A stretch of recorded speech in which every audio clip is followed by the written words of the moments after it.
Hi friends, welcome to relax recipes. வாயில் போட்டாலே கரையிற மாதிரி முட்டை மிட்டாய் எப்படி பண்ணுறதுன்னு பார்க்கலாமா? ஆல்ரெடி கொஞ்சமாக அளவில் எப்படி செய்கிறதுன்னு போட்டிருக்கோம். இப்போ ஹோம் பேக்கிங் பண்ணுறவங்களுக்கு பார்த்தீங்கன்னா ப்ரௌனிஸ், முட்டை மிட்டாயெல்லாம் ஒரு டாப் செல்லிங் ப்ராடக்டாகவே இருக்குது. நீங்கள் வீட்டில் இந்த மாதிரி பிஸ்னஸ் பண்ணணும் அப்படின்னு ஆசைப்பட்டீங்கன்னா இன்றைக்கி நான் காட்டித்தர அளவுகளோடு செஞ்சு பாருங்கள். ரொம்ப பர்ஃபெக்டாக வரும். இது நான் இன்றைக்கி பண்ணுறது 1 கிலோவுக்கு மேலேயே உங்களுக்கு முட்டை மிட்டாய் கிடைக்கும். நான் இன்றைக்கி எடுத்து வச்சுருக்க அளவு பார்த்தீங்க அப்படின்னா 10 முட்டை எடுத்திருக்கேன். 10 முட்டைங்கிறது உங்களுக்கு 1 கிலோ முட்டை மிட்டாய் செய்கிறதுக்கு கரெக்டாக இருக்கும். இதுக்கு 400 கிராம் அளவுக்கு இனிப்பு இல்லாத கோவா எடுத்து வச்சுருக்கேன். பாலில் கொஞ்சமாக குங்குமப்பூ போட்டு வச்சுருக்கேன். சீனியோட அளவு பார்த்தீங்கன்னா 300 கிராம் அளவுக்கு சீனி எடுத்து வச்சுருக்கேன். 100 ml நெய் தேவைப்படும். ஒரு 100 பாதாமை நல்லா ஓவர் நைட் ஊற வச்சு தோல் எடுத்து வச்சுருக்கேன். நீங்கள் ஹாட் வாட்டரில் ஒரு 15 நிமிஷம் ஊற போடலான்னு சொல்லுவாங்க. ஆனால் அப்போ இந்த அளவு உங்களுக்கு பெருசாக விரிஞ்சு வராது, கணிசமும் இருக்காது. அதனால் நீங்கள் ஓவர் நைட்டு ஊற வச்சு தோல் எடுத்து வச்சுக்கோங்க. அப்போ தான் உங்களுக்கு பாதாம் நல்லா கணிசமாக இருக்கும். இதை பால் விட்டு அரைச்சி எடுத்து வச்சுக்கலாம். ஒரு பெரிய நான்ஸ்டிக் கடாய் இல்லை ஒரு அடிக்கனமான கடாய் எடுத்துக்கலாம். நான் இன்றைக்கி காட்டித்தர ஆர்டரில் நீங்கள் செஞ்சுக்கிட்டீங்க அப்படின்னா மிக்சிங் ரொம்ப சுலபமாக இருக்கும். கோவாவை ஊற்று விட்டு சேர்த்துக்கலாம். கோவா அப்படி உங்களுக்கு ரெடிமேடாக கடையிலேயே கிடைக்கும். அப்படி இல்லாட்டி நீங்கள் கட்டியான பாலை சீனி போடாமல் காய்ச்சி இந்த மாதிரி கோவா பதத்தில் எடுத்து வச்சுக்கலாம். இதை நல்லா உதுத்து விட்டுறணும்.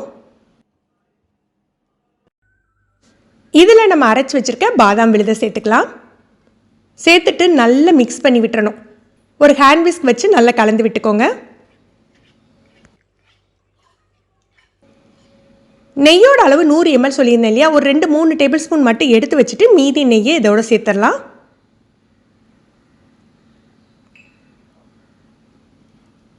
நெய் சேர்த்து மிக்ஸ் பண்ணிவிட்டு நம்ம முட்டை சேர்க்க ஆரம்பிக்கணும். முட்டை 10 முட்டை சொல்லியிருந்தேன். 1 கிலோ நீங்கள் செய்யணும் அப்படின்னா 10லேருந்து 12 முட்டை வரைக்கும் தாராளமாக யூஸ் பண்ணலாம். ஒவ்வொரு முட்டையாக சேர்த்து மிக்ஸ் பண்ணி விட்டுக்கணும்.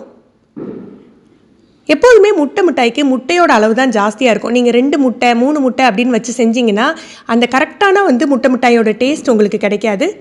இவ்வளோ முட்டை சேர்க்குறோமே, முட்டையோட வாடை இருக்குமா அப்படின்னா கொஞ்சம் கூட வாடையே இருக்காதுங்க. ரொம்ப நல்ல டேஸ்ட்டாக இருக்கும்.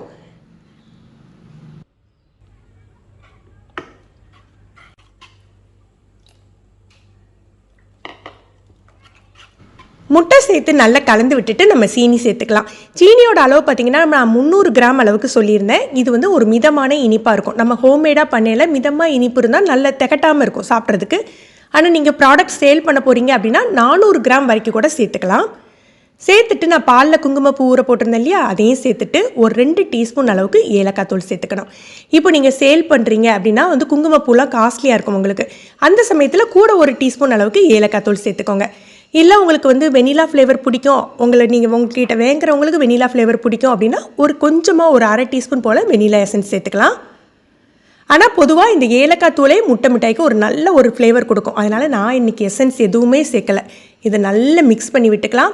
இனி தான் நம்ம அடுப்பிலே ஏற்ற போகிறோம். இதை அடுப்பில் வைக்கிற அதே நேரத்தில் நம்ம ஓவனை ப்ரீஹீட் பண்ணிக்கலாம். 170 டிகிரிக்கு ஒரு 10 நிமிஷம் ப்ரீஹீட் பண்ணிக்கலாம். இதை நம்ம ஒரு 10 நிமிஷம் குக் பண்ணுவோம். அது வரைக்கும் அது ப்ரீஹீட் ஆகிட்டு இருக்கட்டும். பேக் மோடில் தான் ப்ரீஹீட் பண்ணிக்கிறேன். எப்போதுமே ப்ரீஹீட் பண்ணினா தான் உங்களுக்கு ப்ராப்பராக பேக் ஆகும்.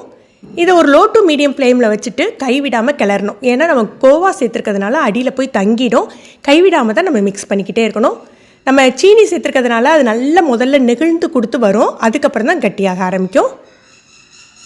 இந்த மாதிரி தேய்ச்சி விட்டு மிக்ஸ் பண்ணிக்கோங்க. அப்போ அந்த கோவா நல்லா மிக்ஸ் ஆகும். நீங்கள் இந்த ஸ்டேஜில் டேஸ்ட் பண்ணிவிட்டு கூட கொஞ்சம் எக்ஸ்ட்ரா சுகர் வேணா கூட சேர்த்துக்கலாம். நான் நடுவில் விஸ்க் வச்சு கூட மிக்ஸ் பண்ணிக்கிறேன். பாருங்கள் எந்த பதத்தில் வந்திருக்குன்னா நம்ம கேக் பேட்டர் தயார் பண்ணுவோம் பாருங்கள், அந்த பதத்தில் வரும். கிட்டத்தட்ட தோசை மாவு பதம்னு வச்சுக்கோங்களேன். இதுக்கு ஒரு 10 நிமிஷம் எடுத்துக்கும். இந்த பதத்தில் கரெக்டாக வந்துடும். இப்போ நம்ம அடுப்பு அணைச்சிடலாம்.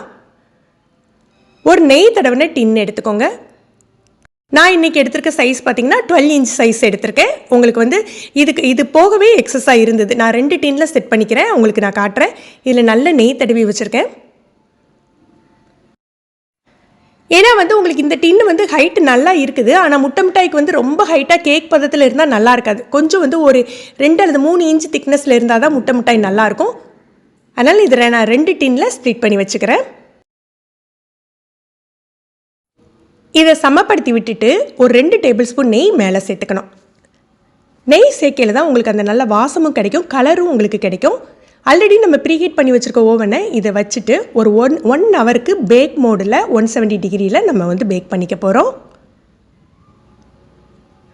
சைஸை பொறுத்து உங்களுக்கு 45 மினிட்ஸ்லேருந்து 1 ஹவர் ஆகும். இந்த சைஸுக்கு எனக்கு 1 ஹவர் எடுத்தது. நல்ல பேக் ஆகிடுச்சு, நல்லா ஆறிட்டு. ஆனால் நான் இன்றைக்கி யூஸ் பண்ணியிருக்க பேனில் வந்து ஒரு சின்ன மிஸ்டேக் பார்த்தீங்கன்னா, அந்த கீ எல்லாம் வந்து அந்த சைடு வழியில் கொஞ்சம் வெளியில் வந்துட்டு. இதே இது வந்து உங்களுக்கு நல்ல கவர்டாக இருந்த டின்னாக இருந்ததுன்னா கீ வெளியில் போகவே போகாது, இன்னுமே நல்லா உள்ளே இறங்கி இன்னும் சாஃப்டாக ஜூஸியாக இருக்கும். நல்ல லேயராக செட் ஆகிருக்கு பாருங்கள். அடிப்பக்கம் அவ்வளோ சாஃப்டாக இருக்கும் இந்த முட்டை மிட்டாய். நிறைய பேர் முட்டை மிட்டாயாக இருக்கட்டும், கேக் ஆகட்டும், மேலே வந்து இந்த மாதிரி நல்ல கலர் கிடைக்க மாட்டேங்க அப்படிங்கிறீங்க. சில பேரோட ஓவனில் பார்த்தீங்கன்னா, இது ஓவனை பொறுத்து தான். பேக் மோடு வச்சுருந்தா கூட இந்த மாதிரி டாப்பில் கலர் கிடைக்காம இருக்கும். அப்படி இருக்கிறவங்க என்ன பண்ணணும் அப்படின்னா, எல்லாமே பேக் பண்ணி முடிச்சாக்கில் ஒரு 30 செகண்ட்ஸ்லேருந்து 1 நிமிஷம் மட்டும் கிரில் மோடுக்கு மாற்றி விடுங்க. பேக் மோட்லேருந்து கிரில் மோடு. அதுக்கு மேலே வச்சிடக்கூடாது, வச்சா ரொம்ப ஹார்டாகிடும். அந்த 1 நிமிஷம் வச்சு எடுக்கல ஒரு நல்ல கலர் கிடைக்கும். கட் பண்ணையிலேயே பார்த்தாலே தெரியும், உங்களுக்கு வெண்ணெய் கட்டி மாதிரி இருக்கும். நீங்கள் வந்து ஹோம் பேக்கிங் பண்ணி பிஸ்னஸ் பண்ணணும் அப்படின்னு நினச்சிங்கன்னா நீங்கள் இந்த அளவுகளோட ட்ரை பண்ணி பாருங்கள். எப்படி இருந்ததுன்னு சொல்லிட்டு கமெண்ட் பண்ணுங்கள். இந்த வீடியோ உங்களுக்கு பிடிச்சிருந்ததுன்னா லைக் பண்ணி ஷேர் பண்ணுங்கள். நீங்கள் ஃபஸ்ட் டைம் நம்ம சேனல் பார்க்குறீங்கன்னா ரிலாக்ஸ் ரெசிபி சப்ஸ்கிரைப் பண்ணிக்கோங்க. கீழே இருக்க பெல் பட்டனில் நீங்கள் ஆல் அப்படிங்கிற ஆப்ஷனை செலக்ட் பண்ணி வச்சுக்கிட்டிங்கன்னா நம்ம சேனலில் வீடியோக்கள் போட்ட உடனே உங்களுக்கு நோட்டிஃபிகேஷன் கிடைக்கும். தேங்க்யூ.